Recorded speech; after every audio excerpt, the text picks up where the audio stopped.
Sebagai manusia, kita tidak lepas dengan interaksi dalam kegiatan sehari-hari.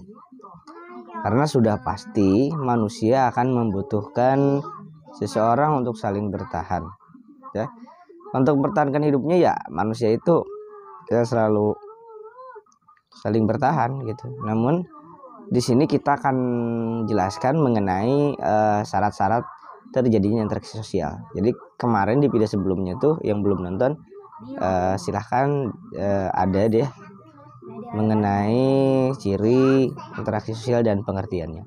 Nah, kali ini ada syarat interaksi sosial yang pertama dibagi ke dalam dua bagian. Yang pertama ada kontak sosial, ya. Kontak sosial ini dalam pengertian sosiologi itu tidak hanya interaksi melalui tatap muka saja, namun melakukan kontak tanpa bertemu secara langsung, ya.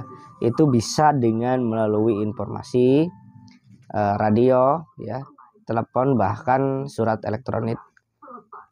Itu termasuk ke dalam interaksi sosial yang sudah berkembang pada zaman sekarang, apalagi di zaman sekarang, ya. Nah, ini kontak sosial ini dibagi menjadi dua, yaitu ada kontak sosial yang bersifat primer dan ada juga kontak sosial yang bersifat sekunder. Kalau kontak sosial bersifat primer itu adalah kontak yang terjadi secara langsung seperti bertatap muka, ya. Sedangkan kontak sosial yang bersifat sekunder adalah kontak yang terjadi secara tidak langsung atau menggunakan media penghubung seperti telepon, surat elektronik, bahkan melalui pesan media sosial. Itu yang pertama, syarat interaksi sosial itu, ya, diingat, kontak sosial. Yang kedua adalah komunikasi. Jadi dalam interaksi sosial itu, ya, merupakan hal yang penting komunikasi itu, ya. Saling mengungkapkan perilaku, entah itu dalam berbicara, sikap, bahkan gestur untuk menyampaikan pesan, ya. Nah, namun ada beberapa unsur dalam komunikasi itu. Ada beberapa unsur dalam komunikasi itu, diantaranya yaitu ada istilah komunikator, ya. Apa itu komunikator? Komunikator itu adalah seseorang atau sekelompok orang yang menyampaikan pesan untuk menjadi sumber, ya, dalam sebuah hubungan atau keterkaitan. Jadi komunikator itu adalah sekelompok orang yang menyampaikan pesan untuk menjadi sumber dalam sebuah hubungan atau keterkaitan. Nah, jadi sumbernya adalah komunikator. Kemudian ada komunikan. Kalau komunikan adalah bisa seorang atau kelompok ini penerima yang menerima pesan dari komunikator. Nah, kemudian kalau pesan, ya, itu suatu hal yang disampaikan oleh sumbernya atau komunikatornya kepada komunikan. Nah, pesan ini bervariasi, biasanya berisikan informasi, pertanyaan, bahkan pengungkapan emosi dan perasaan. Nah, gitu. Untuk menyampaikan pesan itu seperti itu. Nah, kemudian ada media.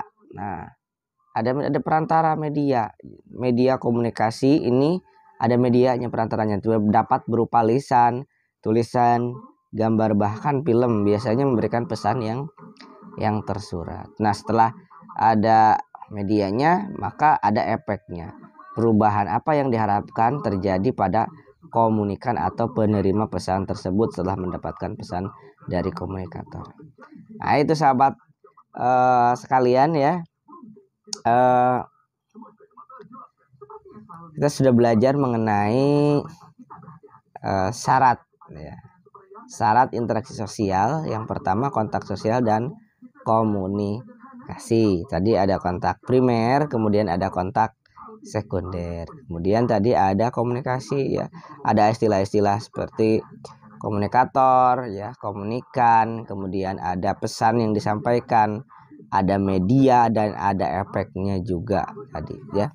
Semoga bermanfaat video ini, video sederhana dari saya. Semoga bermanfaat dan bisa menambah wawasan bagi kehidupan kita semua, terutama bagi anak-anakku dari Sabang sampai Merauke. Semoga kalian bisa mendapatkan penjelasan di materi mengenai interaksi sosial ini, ya.